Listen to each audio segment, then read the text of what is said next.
live stream and the MPS YouTube stream at https://mpsmke.com/broadcast. The following items of business will be discussed.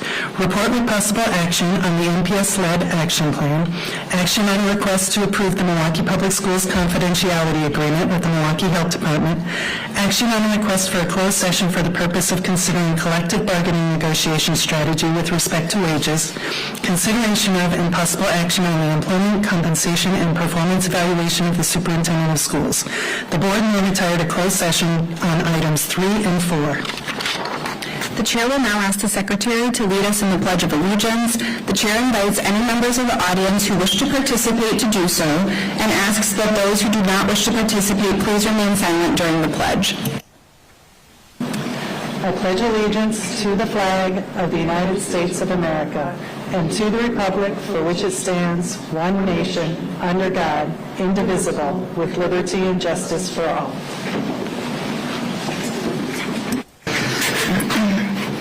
We acknowledge that Milwaukee lies in traditional Menominee, Potawatomi, and Ho-Chunk homeland along the southwest shores of Lake Michigan, part of North America's largest system of freshwater lakes. On this site, the Milwaukee, Menominee, and Kinnickinnic rivers meet, and the people of Wisconsin's Menominee, Ojibwe, Ho-Chunk, Oneida, and Mohican sovereign nations remain present to this day. This meeting is being conducted in person from the Central Services Building and is broadcast on YMS Radio 88.9 FM. The meeting may also be accessed via the MPS YouTube stream, a link to which may be found on the MPS website on the broadcast page. Before we begin tonight's meeting, we have a short announcement regarding interpretation services for the Spanish-speaking members of our audience. Buenas tardes y bienvenidos a la Junta de la Mesa Directiva de las Escuelas Públicas de Milwaukee. Si desea escuchar esta reunión en español, por favor llame al 312-626-6799 e introduzca el número de reunión 832-0725-4267, seguido por el símbolo de número. Luego, introduzca el código 883149, seguido por el símbolo de número.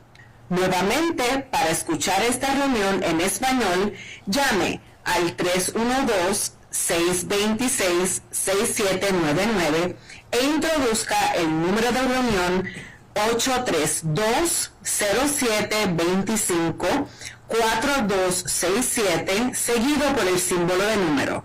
Luego, introduzca el código 883149, seguido por el símbolo de número. As was stated in the public notice, the board will accept public comment on item 1, report with possible action on the MPS-led action plan. This is the only topic on which the board will take public testimony. Questions from the public may not be answered during the public comment period. Following public comment, the board will begin its discussion and no additional comments will be accepted. If you wish to speak, please fill out a speaker slip and bring it to the board clerk. Each speaker will have 2 minutes and 30 seconds. Written testimony will be accepted for transmittal to the board. Send this testimony to the Office of Board Governance, P.O. Box 2181, Milwaukee, Wisconsin 53201, or fax to 414-475-8071, or email it to governance@milwaukee.k12.wy.us. For our listening audience, if you wish to access this evening's agenda items and attachments online, you may do so by visiting the Meetings and Agendas and Minutes page of the MPS website. Just as a reminder, all comments, questions, or requests, including those from the public, committee members, or the administration, are to be directed towards the chair, who will determine the most appropriate way to address them. The board appreciates and encourages stakeholder input and assumes that members of the public will participate in a civil manner. Conduct that prevents the good order of the meeting will not be tolerated. Anyone who engages in behavior that persistently disrupts the meeting may be removed from the meeting. Anyone ejected from the meeting may continue to listen to the meeting or access the agenda items online. However, the individual will not be allowed to rejoin the meeting. Finally, no one other than members of the board, designated staff, and those who have been invited to present or participate in items of business will be allowed on stage before, during, or after meetings of the board and its committees. Now let's begin. Madam Secretary, item 1. Item 1 is a report with possible action on the NPS-led action plan. This is an informational item. Although it has been noticed for possible action, no action is required. Will the administration please present the item? Madam President Zambor and directors, I'm Brenda Caselius, Superintendent of Schools. I want to thank our team for their development of the lead action plan that we had done a press conference with earlier this week, and I also want to thank our communications team as well for helping to provide the lead action plan in the PowerPoint that you see in front of you. Tonight I have Mr. Michael Harris with me this evening, who will bring us through the presentation, as well as Mr. Michael Terza, Mr. Mikhail Manin, and also our lead expert, Amon from the Health Department of the city, and Michelle Lenski, who is over our interim support in the Director of Facilities position. So with that, I'm going to turn it over to Mr. Harris to walk us through the presentation of our lead plan. Good evening, Presidents, board members of the board. Michael Harris, Interim Chief, School Administration Officer. Tonight we're going to share with you our lead action plan that was developed in collaboration with the Milwaukee Public Department. Of course, the work will be guided by our 5 priorities for success, and then of course aligned to our strategic plan. In the process of developing our lead plan, of course, we know that the next phase of the lead cleanup is really focused on 3 areas. We need to expand, we need to partner, and we need to identify. This is going to help us expand the capacity for the inspections of all of our buildings. As we know, that is a goal of ours to ensure that the safety and well-being of our students and staff is priority number 1. We also know that we need to partner with those that can assist us in this work. We know that this is not a small undertaking, and we will need external resources to do the work that the community and the board expects of us as a district. And then, of course, we need to identify any potential contractors to complete the lead stabilization. Of course, you know, we did a lot of work during the spring break to make sure that as students returned and staff returned from the break, we had folks going into all of our buildings really trying to identify and stabilize areas so that students could return to safe environments once they came back to school after the break. Part of what we need to also focus on in our plan is strengthening the lead compliance program. And again, we have 5 areas that we clearly identified that we need to focus on. One is being the hiring. We need additional certified lead risk assessors and inspectors to support us in this work. We know we need to conduct annual reviews and update lead hazard protocols in the district. This is something that we are definitely taking serious and want to make sure that we have these annual reviews so that we can maintain. We're investing a lot of dollars into our buildings right now to make sure that we can catch up with all of this work. The goal is to ensure that we maintain the level of our buildings at this time. When we look at increasing the cleaning duration, the documentation, and the staff training, that is an ongoing piece that we will need to focus on moving forward. That is our internal and external folks that are coming in to support this work, making sure that we have a robust cleaning protocol in all of our schools and ensuring that all of the employees in our schools understand what that protocol is, how we support that, and how we maintain that. And then lastly, pursue additional funding. We definitely know that this is costly.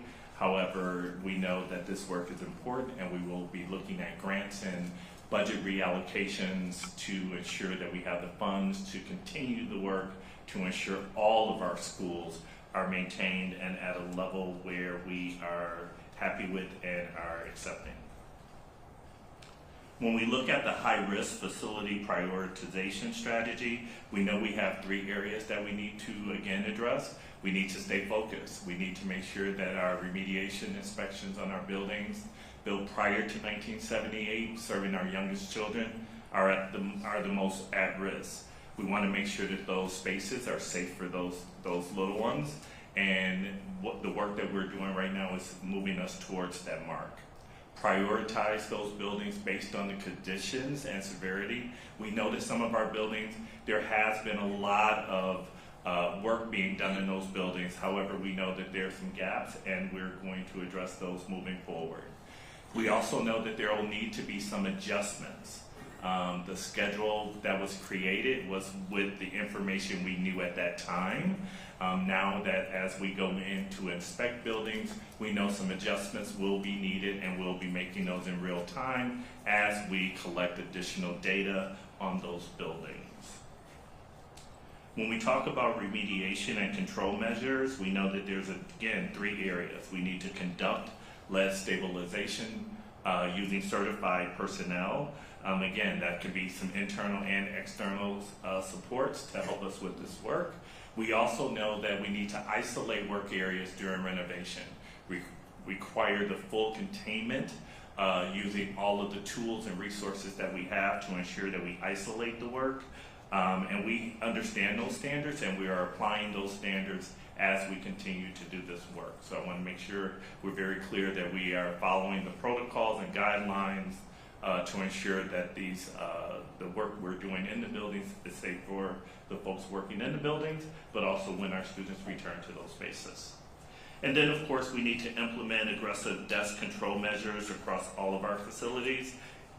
It's not a secret, our buildings are old, and we know that a lot of work is being done to update those buildings to ensure the safety of students and staff.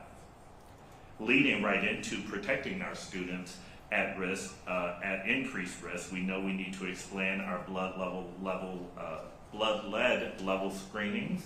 We are looking to host a screening shortly with the relocation of the 2 schools that we announced, as well as holding at least 2 blood level screenings during the summer months, during the months of June, July, and August, just to make sure that parents have the resources, the opportunity to come out, just to make sure that they feel comfortable about the work that we're doing, and to ensure that their students are not at risk.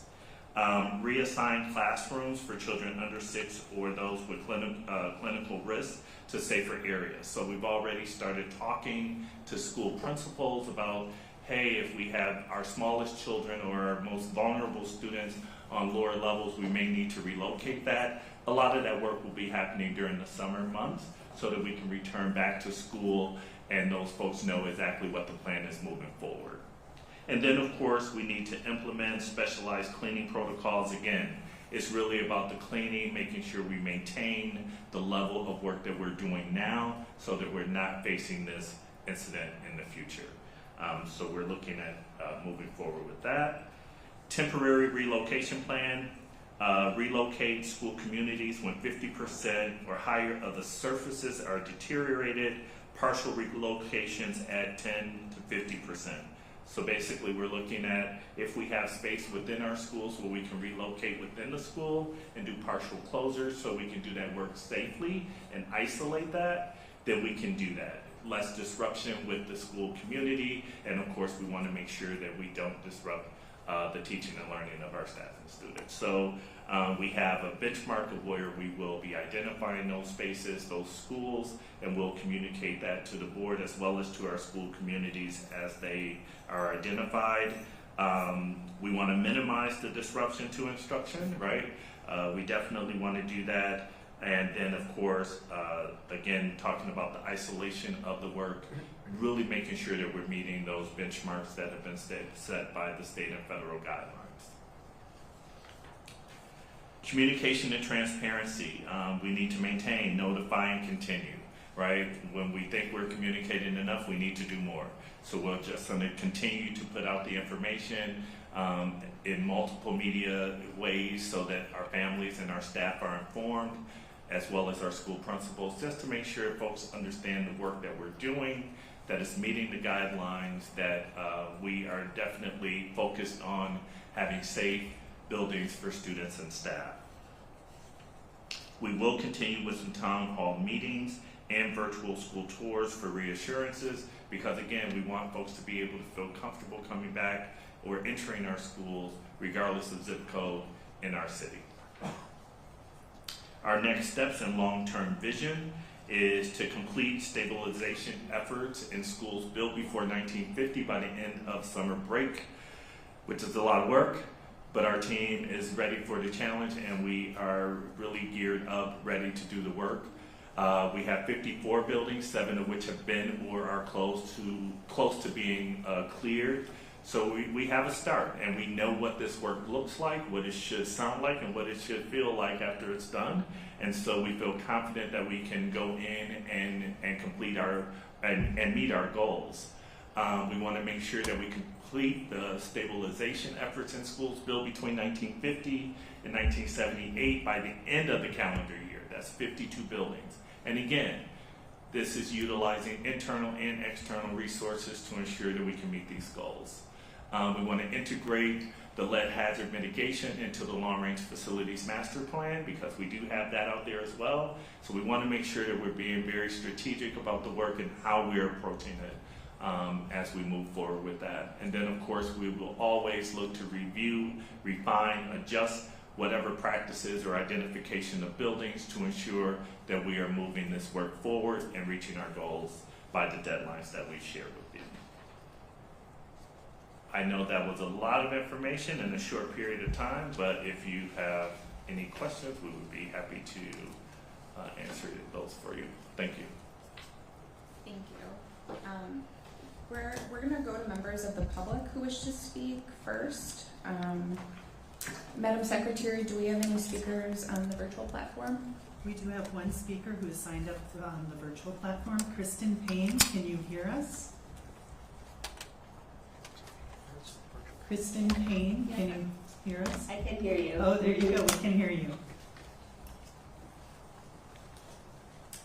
Kristen, could you Yes. spell your last name for the record, and then you may begin. Sure, it's Payne, P-A-Y-N-E. MPS serves around 69,000 students. Recent statistics suggest that the student body is made up of 90% students of color, over 84% economically disadvantaged, over 20% students with special needs, and a growing English learner population of more than 13%. No student should be in an environment that is hazardous to their health. The fact that there is such degradation in MPS's school buildings to cause exposure to a potent neurotoxin is infuriating by itself. But MPS's lead action plan as written does not match the urgency that the lead crisis deserves. While focus is put on remediating a couple of schools at a time, tens of thousands of MPS students and staff are potentially being exposed to an incredibly dangerous poison with long-lasting and sometimes permanent health consequences. This is unacceptable. MPS and the city are not equipped to handle this crisis on their own. The lead action plan should include leveraging state agencies to assist with assessment and remediation. Additionally, there are no mechanisms for accountability in the plan. MPS had a lead paint compliance program already in place that was not being followed and led us to this point. Given that, accountability measures need to be a primary component of the lead action plan. While there are other concerns that parents have discussed, I will end by saying water quality benchmarks in this plan are unacceptable. Page 13 of the plan states that MPS will immediately restrict access to water fixtures used for drinking when lead levels are above 10 parts per billion. Although not legally enforceable, the EPA has set the maximum contaminant level goals for lead at 0. Additionally, the American Academy of Pediatrics has recommended the following: that water fountains in schools not exceed water lead concentrations of 1 part per billion. Several bubblers and kitchen sinks at MPS schools have registered well above 1 part per billion. Why is MPS not following the AAP recommendations in the lead action plan? There is no indication that issues will be addressed in middle or high schools that do not have elementary schools school children in attendance. And I'm asking MPS and the board to do better, to protect the 69,000 students and thousands of staff that are in harm's way. This is an environmental justice issue, and with 90% students of color, this is also an issue of environmental racism. Thank you. Thank you. Our next speaker is Ingrid Walker-Henry, and then Luz Hernandez.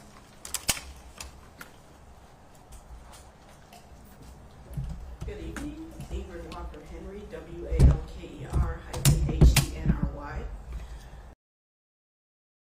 President of the Milwaukee Teachers Education Association. Every Milwaukee child and the workers in Milwaukee Public Schools deserve access to a well-maintained public school where we can be assured students and workers are not at risk of exposure to harmful substances like lead. Nearly 2 decades of purposeful underfunding of public schools at the state level has left school leaders to decide between maintaining facilities or hiring needed support for students in classrooms. The state needs to do its part and pass a budget proposal that would increase the reimbursement for public school special education costs from a meager 30% to 60%. MTEA is eager to work with Superintendent Caselius and advocacy groups like Coalition on Lead Emergency and Lead Safe Schools Milwaukee around lead stabilization. The mayor and common council recently mandated a new 2% sales tax on Milwaukee that is bringing in hundreds of millions of dollars per year. There should be a conversation about using a portion of these funds to maintain and improve the public school facilities owned by the city and to accelerate the replacement of lead pipes to ensure safe drinking water for residents.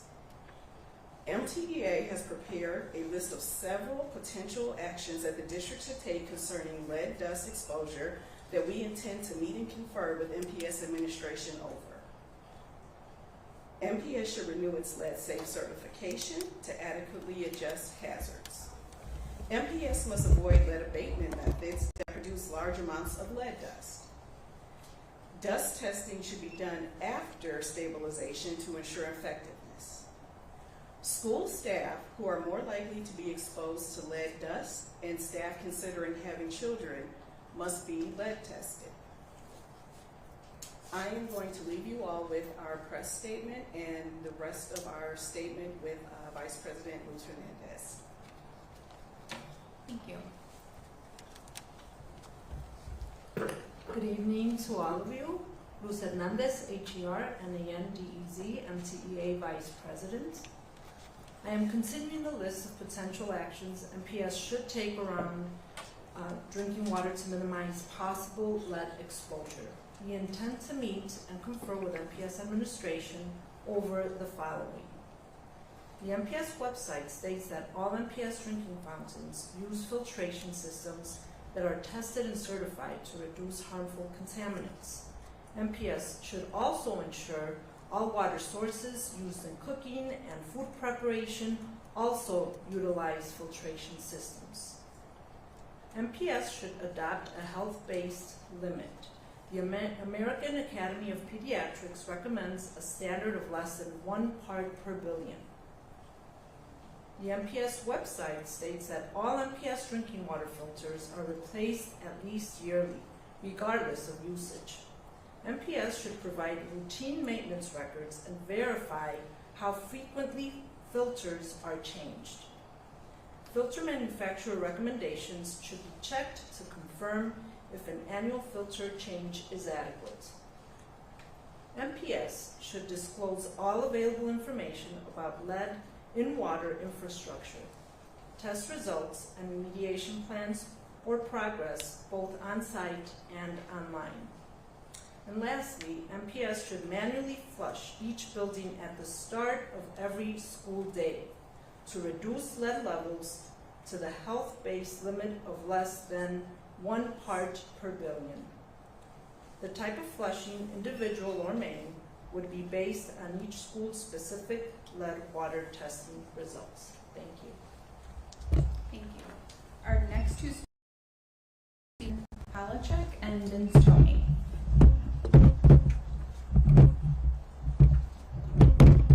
And then Shannon, if you could just say your last name and spell it for her, please.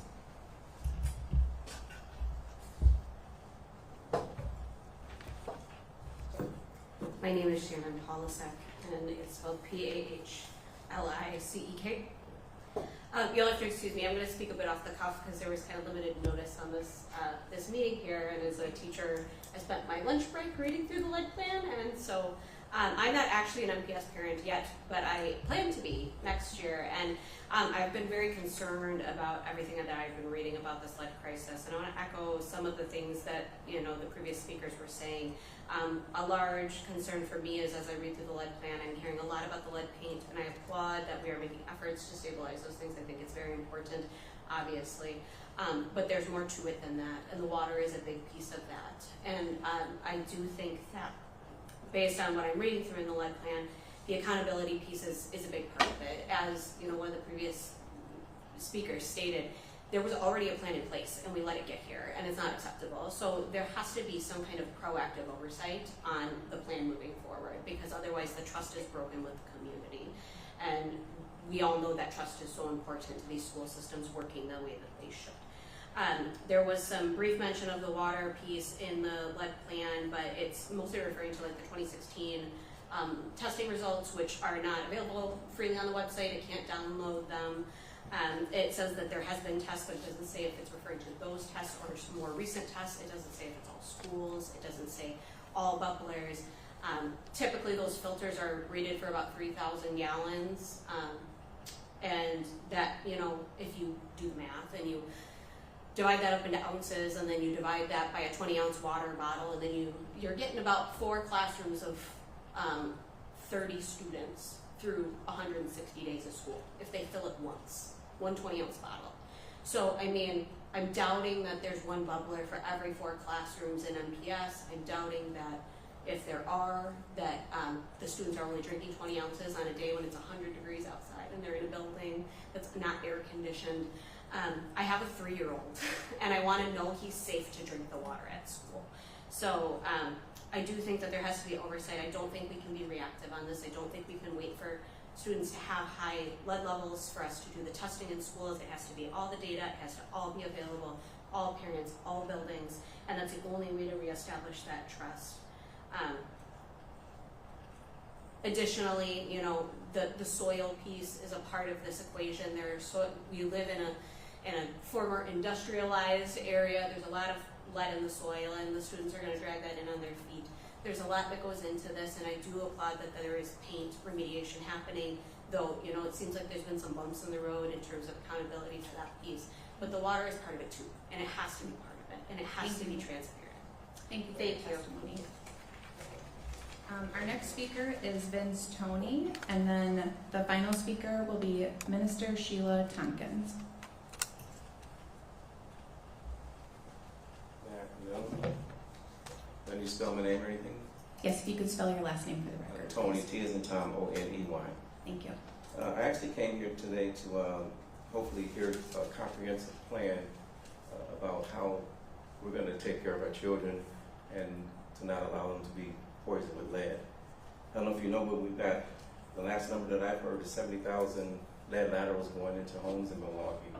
There should be zero lead in our schools that we have children at. I came here thinking that I was going to hear a comprehensive plan with numbers, as how much it's going to cost, who's going to pay for it, how the money's going to be raised, and how soon it's going to happen, because it should have happened yesterday. There should be absolutely no lead in any schools, and no children should be subjected to lead in any of these schools.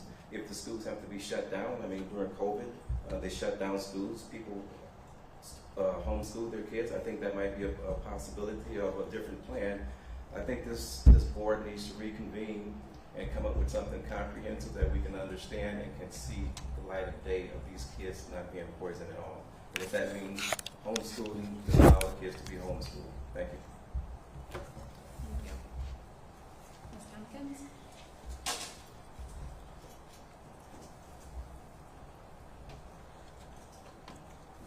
You could spell your last name for the record, please. Hello, it's T-H-O-M-P-K-I-N-S. I'm standing up here as an advocate, a parent, a minister. I want to speak for our kids. Most people have forgotten about COVID. When they're in the pandemic, money was given for this exact purpose. This exact purpose, the construction fund. water fountains, and the ventilation systems. What happened? The maintenance man, the department, he was underqualified. There's no accountability from MPS board. Superintendent Bridger, you came into a mess. You came into a tsunami. Is that Michael? You're talking over the subject. Talk directly. Our children are suffering.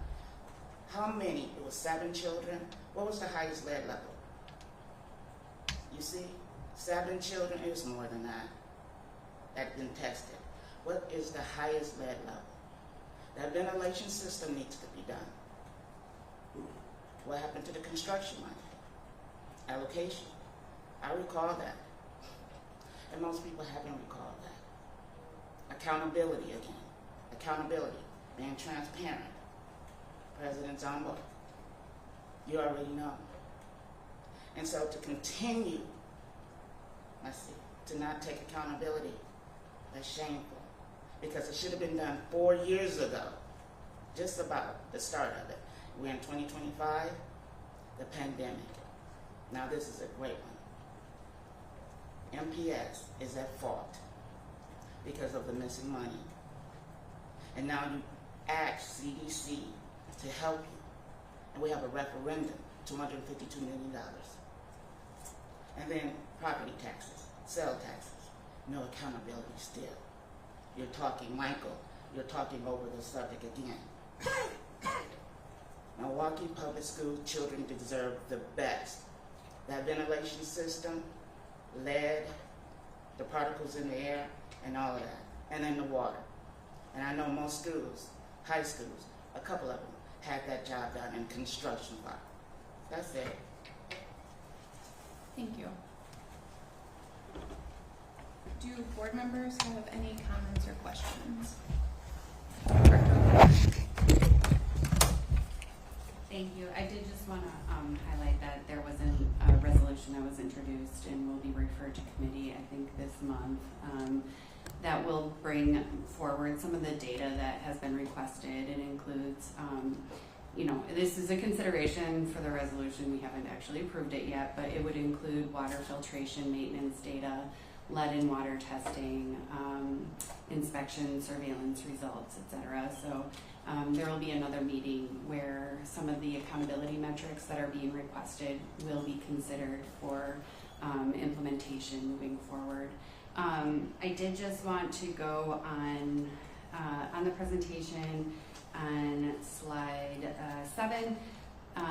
You talk about, or administration, not you. Administration talks about grants and budget reallocations for stabilization. I just wanted to, a good presentation is the start, but where the budget is kind of where the rubber meets the road. So in the lead action plan, I know there are a number of positions that are going to be recommended or introduced in the FY26 budget. Can the administration just speak to the positions that are likely to be included in the budget, and then also feasibility for staffing for this to make sure that we're meeting our needs? Administration. President Sambor, Director O'Halloran, we do have some calculations now of what it is likely going to cost. We don't have the full calculations. Obviously, we're still inspecting all of our schools, and we do intend to get to all of our schools.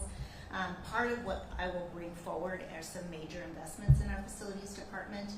So you should expect to get those over the next month. We have adjusted our budget timeline, and that will then be presented. I believe June 2nd is the first date on the timeline to present that. So I don't have those details today, but the public should expect those details in the upcoming budget for how we're going to address not only accountability for the work, but also the opportunity to be able to make some significant investments in our facilities department to address these issues and address other issues within facility as well. Thank you.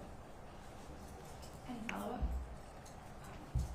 Yes, I specifically wanted to call out in the lead action plan, the recommendation is that we'll see a position for lead risk assessor 2 FTEs to manage the lead program, additional cleaning staff, and I think a field assistant. And so from the lead action plan that has been presented to us in detail, aside from this overview, I think it sounds like there is a seriousness and an urgency that the administration is demonstrating. On the subject of budget, and I think I have heard it, and I think the public would like to hear it again, that the work that's being done is not coming out of school budgets, that the schools aren't going to have to make the decision on if we're going to have after-school programming or do remediation. Is that going to be centrally funded or school-based? Administration.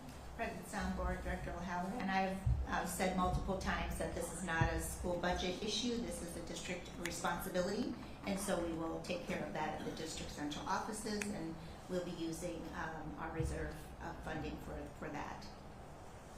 Any other follow-up? To Director Ferguson. Thank you, Madam President. Can you speak to about how much, I know there are 54 schools that need this remediation. Do you have any kind of projection as to what that's going to cost or what that would likely cost? And then also in this lead action plan, you forecasted that we're going to need partnerships and perhaps some grants to cover the cost of this work. Can you speak a little bit more about what kind of partnerships you're specifically looking at, or any types of specific grants that you might find appropriate to help us to clean this up? Administration. President on board, Director Ferguson. So far we have spent about $2 million. We're still collecting those invoices and calculating the costs. There are not 52 or 54 schools, it's 52 and 54 schools, so there's a total of 106 schools that were built before 1978 that we will have some sort of remediation and have to address lead removal, and we assume almost all of those schools. And they're all in different varying conditions and different parts of the buildings, and so I can't speak to that technicality. I'm not sure if Mikhail, you want to speak to that. But we are adjusting right now our plan as we move forward based on what we're seeing and the site visits and the visualizations that they're doing to be able to adjust those costs. But we don't have a real number because the number of shifts and changes. And the types of partners that we're looking for are contractors, lead experts, contractors who are doing cleaning and painting. Those sorts of things are the types of partnerships that we're looking for. I think also in terms of grants, any types of federal grants, state grants, if the state were to provide some bonding money, those types of resources. So we continue to talk to anyone and all folks, civic and otherwise, who can support us in this effort. Any follow-up? Yes. So I know that you've been working closely with the mayor. Have there been any conversations on what the city's role will be in helping us to remediate the lead? Administration. President Zomber, Director Ferguson, I don't have specific commitments from any one party yet, whether it's the city, county, or state, but the requests have obviously been made. We continue to discuss opportunities for being able to partner with others and be able to find any kind of additional funding that we can. We think this is not only going to be a one-time cost of remediation, but an ongoing cost for our district. Follow-up. Yes, I'm sorry. Also, speaking of long-term, even beyond, once we get all of the schools cleaned up, and I do believe we're going to get them all cleaned up. So there are two things that I'm wondering about based on this particular presentation today. One is, what are the long-term staffing changes that we're going to need to make? I know we're hiring, you're going to include a request for certain personnel to come on board. Will those people be short-term people just to address now, or are you forecasting that we'll need to have them on a long-term basis or permanent employees, which would probably speak directly to if we as a district have the current infrastructure to make sure that something like this doesn't ever happen again. And then my final question relates to sort of dovetailing the long-range facilities plan with the remediation efforts. If you could speak a little bit more specifically on what your thoughts are related to that. Administration. President Zambor, Director Ferguson, I think it's going to be a mix of both short-term, contracts with outside partners and vendors who are going to do the instant kind of remediation and addressing the lead issues in our schools right now, and then there's a long-term oversight, leadership, a long-term cleaning and maintaining and painting that's going to be continual. That's part of our plan. So we'll be hiring both long-term and short-term, and in terms of lead experts, we are going to have a permanent person on staff who is responsible for this. And so there'll be oversight, and then of course because of the board's resolution we will have ongoing, I don't know if it's going to be annual or biannual reporting to the board so that this doesn't happen again. And follow-up? Yeah, my last question was about the long-range facilities plan and how you envision it dovetailing with these remediation efforts. So, President Zambor, Director Ferguson, that work is ongoing right now with the long-range facility plan. I predict that will be interwoven with this, so there will be some schools, obviously that we will have to most likely consolidate, or we'll be looking at closures in some schools potentially as we look at that, and then, there might be opportunity to, that we wouldn't have to go to a school that was built in, 1900. You don't know, so it's going to be looking at both the utilization and the condition of the school when we look at those decisions, but I want to drive any of those decisions based on community feedback, and I also want to drive it based on academics. And so obviously I've been enrolled since March 15th and been working really closely with this current situation, and then the day-to-day management of the school district, and then planning for the budget and a number of other issues in front of me. So I haven't had the opportunity to dig yet into the facility long-range plan that we are going to be working with the community on, but I know that work is ongoing right now with the advisory. Any follow-up? It's okay. This is an important topic, so don't apologize. Go ahead. So it's no secret to anybody who's followed the board, I really am not a huge fan of the long-range facilities plan. I think there are very, very serious issues and problems with it, especially as it relates to the potential closures disproportionately falling in District 4, which is the district that I have the privilege of representing. And so I just want to be very clear that I'm very much so looking closely at where these potential consolidations are going to come from, or school closures, and how they're going to impact District 4. As it currently stands, I do not feel that the long-range facilities plan is righteous or just or equitable. And so those are considerations that I would ask you to make as you consider consolidating that plan with these remediation efforts. And with that, I'm done. Thank you. Any follow-up on that, Administration? President Zambor, Director Ferguson, those are values that I also hold. And so I want you to know I am committed that the plan will be community-driven. It will have community input. And so I don't plan to bring a plan forward to the board for a facility plan that isn't properly vetted and doesn't have community input into it, and isn't based in student-centered based and based on equity. Thank you. Any other comments or questions? Director Stevenson. you look like you might want one, and then I might pass the gavel. So go ahead. No, thank you. Yeah, I have a list, and thank you to my colleagues for addressing many of them. I guess one that I just would like to touch on is just plans for relocating, schools that need to be going elsewhere during the time that the work is being done in their building. And just, for families who are concerned about where their kids are going to be going and what kind of materials might be there. If you could just speak a little bit about what that looks like when students go to a new location. Administration.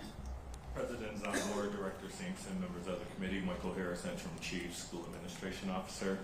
Great question. Yes, we want to make sure that our families understand that we have a school transition team that includes nutrition, curriculum and instruction, transportation, safety, the rec department, everything that provides services to students. They're on that call to ensure that materials, supplies, all of those things are delivered. Classrooms are set up in an appropriate manner. If there's required materials that are needed, we are working with those departments to ensure that we have anything and everything that they need. If there's additional technology that's needed, copiers, so forth, so on, we're going through there. We're having walkthroughs with our emergency operations team to ensure folks understand if we need to have a fire drill, like what does that look like because you're in a new space. We have thought about all of the pieces that it requires a smooth transition for our students, and we don't take that lightly. So we are definitely refining. We're getting feedback from the teachers, from principals as we continue to engage in this work. But just know that it is of our utmost importance that we do this seamlessly for our students and families. I believe all of you are aware that when we transition a school, that transportation, we have shuttle buses outside of the school in case parents miss some communications to ensure students are not missing school. So they're planted there in front of the school that is being worked on, taking students back and forth. We want to make sure that folks are aware of all of the pieces that we have to consider, but we have dotted I's and crossed T's to ensure that our staff have what they need. We're a phone call away if they need some additional materials. And so I really want to say thank you to all of the departments that step up and make this happen. We know that this is difficult for our families and our students and our staff, and so but we're going to work as a team to ensure that they have what they need to do the work that we're asking them to do on a day-to-day basis. Any follow-up?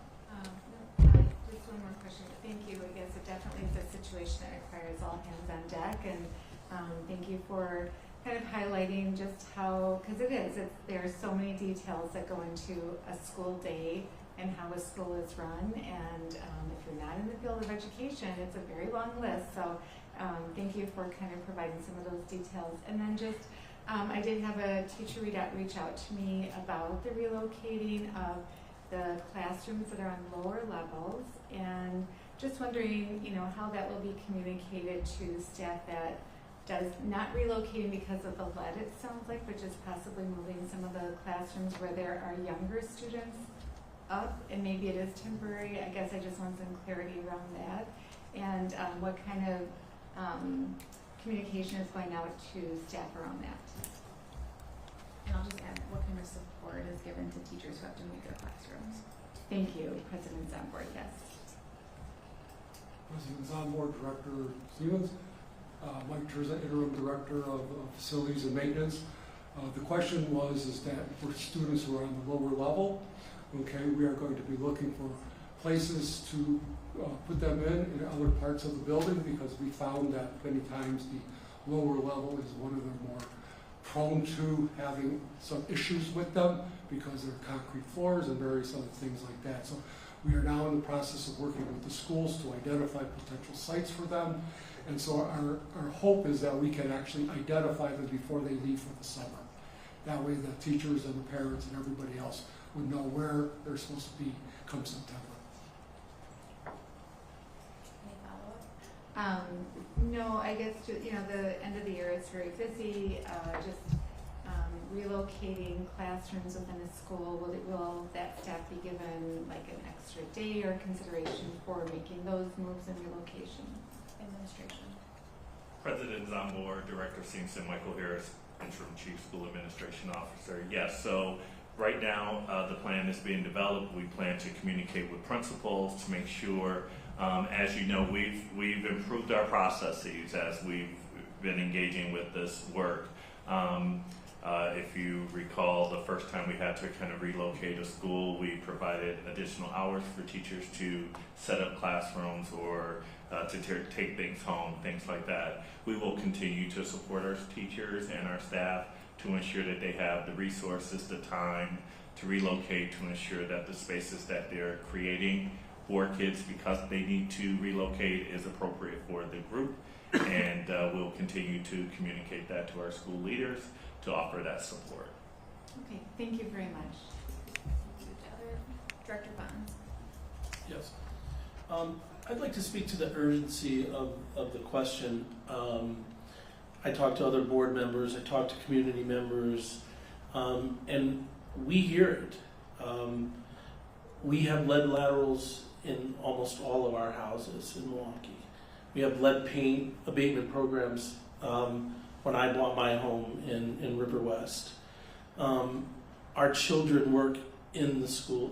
Our children go to school every day in buildings that are compromised. And that urgency is paramount to us. We live in this community also. And sometimes when we hear the comments, we feel it too. We want these things to change. And unfortunately, a lot of times, older municipalities, older cities, we get left holding the bag. You look at Flint, for instance, what happened there, right? All of a sudden, there's a public health crisis in an old industrial city, and people are blamed for the crisis. We are responsible. That is true, no doubt, and we hear that urgency. But there are institutional pressures upon our city, upon this community that have left us holding the bag in a lot of ways. And we can see how slowly our lead laterals are being replaced within the city. And again, I'm not trying in any way to run away from responsibility. We are responsible for the problems within our schools. But we have to think about how a lot of times we have people who hold power within this city and within this state and within this country, and then we are left holding the bag. And we need to be responsible for cleaning up any kind of health problems that are being caused are being imposed upon our students and their fellow workers and the people in our community. But we also have to remember that we're strapped in a lot of ways. The feds are going to say, "Oh, we're not doing these kinds of things for old industrial cities anymore." We have to think about the larger issues and larger institutions that leave us holding the bag a lot of times. Thank you. Do other board members have any comments or wish to ask Director O'Halloran? It's not really a question or a comment. I guess. I think this would be a good opportunity to plug the upcoming clinic that is happening May 7th at North Division, I believe, if we want to share some of those details. And then for those who are only seeing this summary, if they have more questions, just where can they find the actual plan to review that in depth? So where can people get tested and where can they find the lead plan? Administration. President Zambor, Director O'Halloran, Michael Harris, Interim Chief School Administration Officer, thank you for that. So we will be hosting, in collaboration with MHD, the Children's on May 7th, North Division, 2 o'clock. All of this information is also on the mpsmke.com website, as well as the Milwaukee Health Department website. Our lead action plan is also housed on our website, as well as the City Health Department. So all of the communications to our families, regarding the progress, the status. All of that information is on our website, again, at mpsmke.com. So, yes, thank you. Director Ferguson, may I pass the gavel to you, please? Thank you. So I do have a couple questions. I do share some of the frustrations around just like wanting more, and I know the lead action plan is 200 something pages long if I recall, so it's really hard, and maybe it's not that long. It's pretty long. And so, you know, I think people really want to see that timeline. They want to know what are the protocols. They want to know what are we also doing for soil and water and some of the other things we've been hearing at the town halls. And so my question, and you know, some of this we're going to get at when we discuss the resolution, because it does ask for some of that, but is there a way that we can, even just right now, talk about how are the schools being prioritized in that plan? I know there was a spreadsheet, and each school has a prioritization percentage. Like, what are the categories that go into that? When can parents expect their child's school to be inspected? When can parents expect that the work might be done in their school? Where do they? I think we talked about where to report a concern, right? The email. Did we talk about the email address if people have a concern at their school they want to report? If not, if we could share that.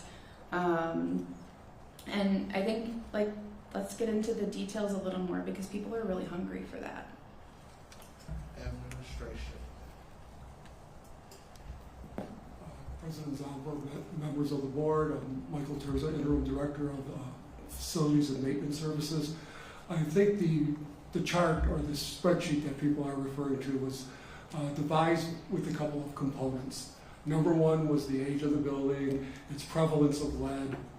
We have almost completed a physical survey of the first 54 schools, where somebody physically went in, checked the building out, checked each room out, indicated whether or not there was a high propensity of lead being disturbed in that building. So that was one of the major factors. Another factor was what type of student is in that building. Is it primarily an early childhood, early building, Montessori?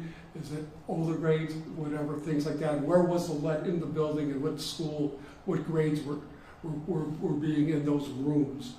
Third was a kind of a societal review of what was the propensity of lead in the overall community, what was the condition of the community, and working with the Milwaukee Health Department, we kind of came up with a score. And the score is a kind of combination of those two, but I wanted to maybe stress that neither one of those components outweighed any other one. It was kind of a group type of decision.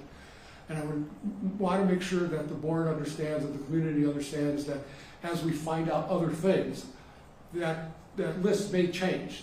It's a flexible list, but this was our best guess right now as to the status of each of the buildings. President Zomberg, I think two other things is just the age of the students, and then also if there is a case of a student with an elevated lead level, that would then rise to the top for us to immediately deal with. Follow-up?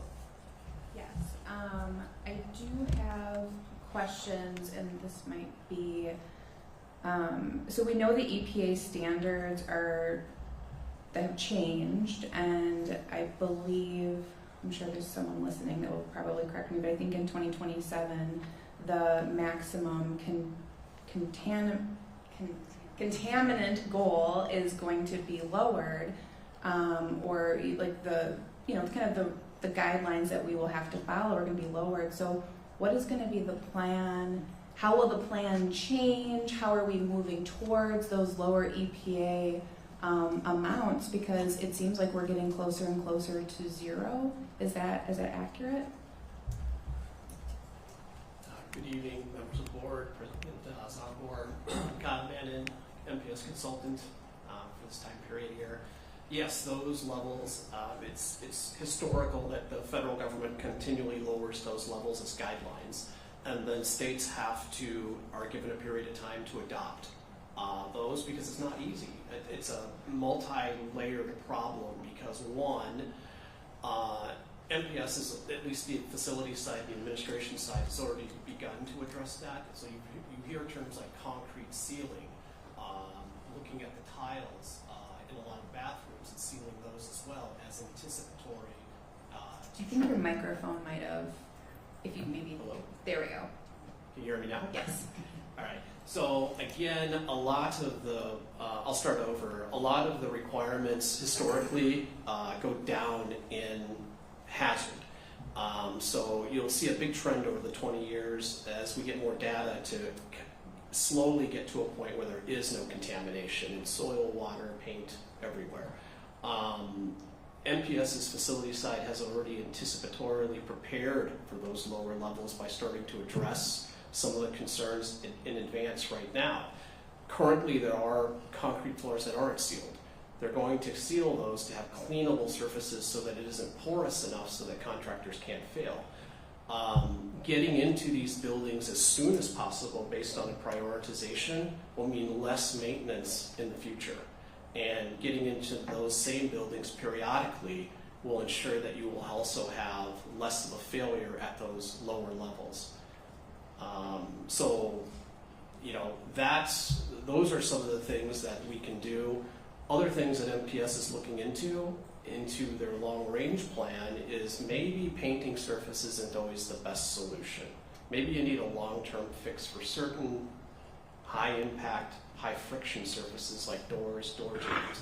A lot of that's going to be dependent upon how this summer goes through and where can you get those cost-benefit savings to really scale up for larger permanent solutions. Thank you. Maybe while you're here, could you also talk about soil a little bit and any plans or what we should be looking at for soil? Yeah, so soil is a unique situation. It's going to be really dependent upon the number of the buildings that you have with paint on the exterior, which is not a good idea. You shouldn't really be painting the outside of buildings that are in kind of a high humid area like Wisconsin. Certainly a permanent solution to remove would be beneficial. I think the good news is you don't have a lot of soil around a lot of your premises that are playgrounds. It's a lot of concrete and asphalt that you have. So it's really more daily or some sort of periodic level of cleaning up any paint chips that might fall. But the soils, you don't have a lot. Not to say that you don't have any, but I don't see that as your largest scale issue. The lead in the water, I hear a lot of discussion on that. In an ideal world, that would be really good. But again, let's talk about it in terms that people can understand. Parts per billion. Takes a lot of water. There are risk populations for water. Bottle-fed babies that are drinking baby formula. That's a risk population. So I think a lot of times the conversation should go back to whether the children were at risk for this or from something else. The paint is the biggest risk hazard here. It's long known, it's effective, it's been the biggest risk in multiple buildings, commercial buildings and residential buildings. And I think it's also in micrograms, which is in a scale much larger than parts per billion.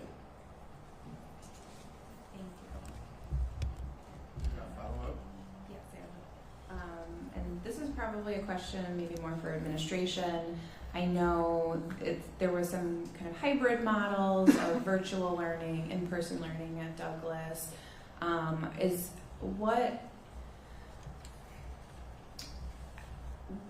guess, how are we preparing for some of the other school relocations with that hybrid model? Are there specific protocols or handbooks that administrators have to help facilitate that kind of mix of both in-person and virtual learning?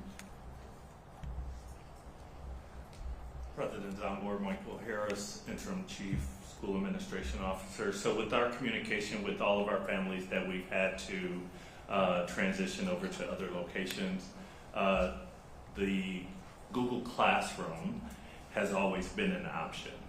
So that is an option that we provide to our families just to make sure that we're accommodating their needs. And so we'll continue to do that if we would need to transition other schools. So that's just part of the regular communication to our families. Because of the situation, if they're not able to have their child attend in person, that Google Classroom is an option. Follow up? One last question. Is there a way people can help with, if people wanted to help teachers, maybe like helping with some of the moves of their classroom, or board members wanted to do anything to chip in, is that something that we could help with, just to, who's helping teachers move all of their belongings? Because I think this time of year, teachers are feeling very stressed and there's a lot of anxiety. So is there anything people who want to help can do to chip in? Administration. President's on board, Michael Harris, Interim Chief School Administration Officer. So, of course, we have a volunteer policy that we need everyone to follow when visiting our schools. So we want to make sure that that's very clear. Of course, any support to assist our teachers is welcome, but we want to make sure that we're following the right protocols. But I do have Michelle Linsky here who can share the additional supports that we are providing our school teachers and leaders to help them transition. Michelle?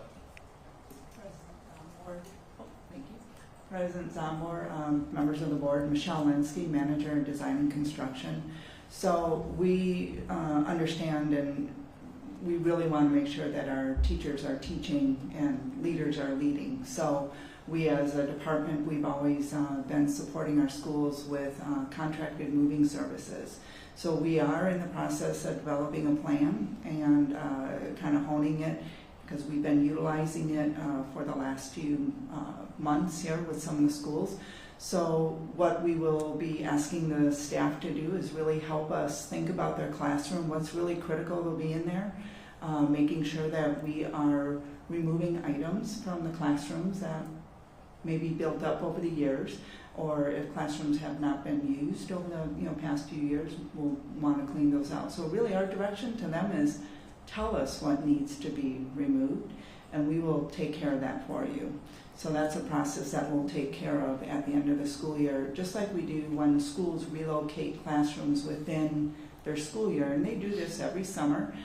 We work with our building operations staff and the school leaders, and they will map out a lot of those cleaning and moving activities, and we'll take care of those for the school over the summer. And oftentimes there's a lot of really good communication where the teaching staff will provide diagrams, layouts for how they want the room set up, so that way when they do come back, the space is virtually ready for them, maybe just a little tweaking. Any follow-up? And then could administration share the, if someone needs to report if they see a lead hazard in their school or there's a concern that they have, who should they contact? Administration. President's on board, Michael Harris, Interim Chief School Administration Officer. So immediately this should be reported to the principal and the building engineer right away. Of course, we do have an email that folks can email, but really the first communication should be to that building engineer and that school principal so that they can address the situation immediately. However, if folks have concerns or want to communicate those concerns, we do have an email address at led@milwaukee.k12.wi.us. So folks can do that, but really that first communication should be to that school principal and that building engineer. So if a work order needs to be submitted, it is done so in real time. Any follow-up? Take the gavel back. Okay, Thank I'm ready you. to take the gavel. I volunteered at North Division last year and it was denied. Director Herndon.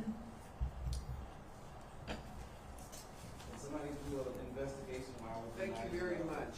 I have a question as we think about, and it was mentioned a couple times, the long-range facilities master plan, and there's a report that we have that the consultants created where dollars were tied to the buildings and the cost of rehabbing them or whatever the case may have been.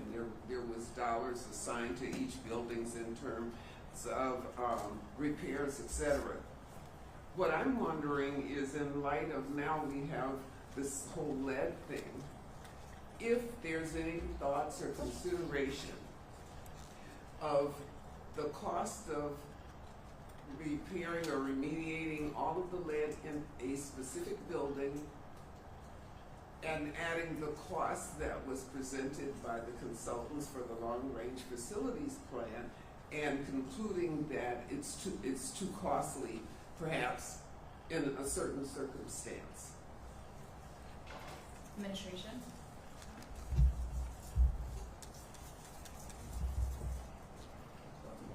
President Zomber, Director Herndon, members of the board, Michelle Linsky, Manager of Design and Construction. So as we work through the facilities master plan, and you bring up a very good point, and that would be the deferred maintenance and the FCI, so the facility condition index. So we will definitely be evaluating some of the lead issues that we are dealing with now and wrapping that into that evaluation of that facility. So lead abatement, requires full removal, so it's not reasonable to take all the paint off a wall. So, there may be some other considerations there. The long-term maintenance, I think, is going to be more of the factor that we'll need to factor into a lot of these decisions going forward. Any follow-up? Thank you. I appreciate that because I think that realistically we have to include that in our assessments and evaluations. We didn't know about the lead issue as it exists today when the consultants did the study on the district as a whole. So now we do. I was just wondering, because that could throw, for any specific building, the cost could be prohibitive in an instance, perhaps. And I think we should be cognizant of that fact. Thank you. Thank you. Any other comments or questions? Director Benoit. I just wanted to jump on what Director Herndon was saying because I was thinking the same thing. Like because we also have asbestos. We also have, we have lead. We have lack of air conditioning and climate control in the schools. So when does it become let that building go and we get a new building or build a new building or something? Administration. President Zambor, Director Benoit, as I've shared with the public, our buildings are old. And so you will hear me continue to urge our leaders and all of us to really start to think about rebuild. 85 years of a building is just too much. And it's eventually going to break down, and we are wasting money continuing to try to remediate lead paint in buildings on concrete. So I think it is just an incredible task that the team has done to go in and clean these up, and then to continue to maintain them and continue to spend millions of dollars after millions of dollars after millions of dollars, and to go in and replace all our plumbing. I really think that we have some reckoning to do here as a community, and we need to start thinking about the buildings we want to send our children to. And so I can assure you, as superintendent, we are not sparing any cost right now. We feel the urgency. One child with a lead level is too high, too much. And so our team has rallied. We are doing everything we can. We probably are using up every paint contractor who is lead certified in the community and across the state, and calling on getting more for the summer to get this work done. We have children centered in every decision that we make, and their safety is our top priority. But we have to get to a point of having a conversation with our community about rebuilds. That should happen now. Thank you. Okay, any other comments or questions? No. Okay, that was an informational item. So, Madam Secretary, next item, please. Item 2 is action on a request to approve the Milwaukee Public Schools confidentiality agreement with Milwaukee Health Department. Madam President, at the request of the administration, this item has been withdrawn. Very well. Madam Secretary, items 3 and 4 were noticed for closed session. Would you announce those 2 items, please? Item 3 is action on a request for a closed session for the purpose of considering collective bargaining negotiation strategy with respect to wages. And item 4 is action consideration of and possible action on the employment, compensation, and performance evaluation of the superintendent of schools. I will now entertain a motion to retire to closed session pursuant to Wisconsin statute. On item 3, pursuant to Wisconsin statute 19.85, parent 1, parent E, due to whenever competitive or collective bargaining purposes that a closed session. And on item 4, pursuant to Wisconsin statute 19.85, parent 1, parent C, to consider employment, promotion, compensation, or performance evaluation data of any public employee over which the board has jurisdiction or exercises responsibility. May I have that motion, please? Director O'Halloran. I move we retire to closed session pursuant to Wisconsin statutes as listed. Director Ferguson. Second. Okay, the secretary will please call the roll. On Director O'Halloran's motion to retire to closed session pursuant to Wisconsin statutes 19.85, parent 1, parent E, and 19.85, parent 1, parent C. Director Ferguson. Aye. Director Fonz. Aye. Director Herndon. Aye. Director O'Halloran. Aye. Director Reza. Aye. Director Sampson. Aye. Director Benoit. Aye. And President Zonder. Aye. That's 8 ayes and 1 absent. The motion passes. The board will now retire to closed session. The board may return to open session to take action on matters